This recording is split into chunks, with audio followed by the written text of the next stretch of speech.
Health, wealth, good relationship, entertainment, spirituality, ഇത്രയും കാര്യങ്ങളെ നമ്മൾക്ക് അത്യാവശ്യമാണ് എന്നുള്ളതാണ്. എന്നാൽ ഇത്രയും കാര്യങ്ങളെ മെയിൻറ്റെയിൻ ചെയ്ത് കൊണ്ടുപോവുക, ബാലൻസ് ചെയ്ത് കൊണ്ടുപോവുക എന്നുള്ളത് അത്ര നിസ്സാര കാര്യമല്ല. പല ആളുകൾക്കും സാധിക്കാത്ത കാര്യമാണ്.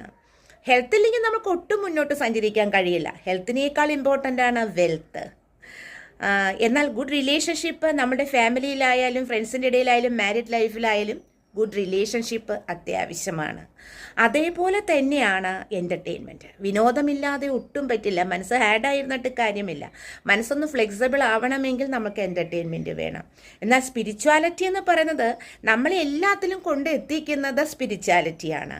ഏകദേശം സ്പിരിച്വാലിറ്റിയിലേക്ക് നമ്മൾ ചെന്നെത്തുന്നത് ഏകദേശം 45 ഏജോട് കൂടിയാണ് എന്നുള്ളതാണ് കണക്കെടുപ്പ്.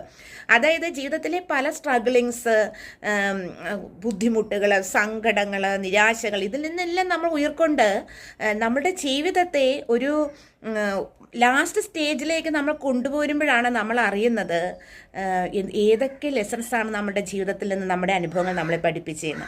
സ്വാഭാവികമായിട്ടും നമ്മൾ സ്പിരിച്വാലിറ്റിയിലേക്ക് ടേൺ ചെയ്യുമെന്നുള്ളതാണ്.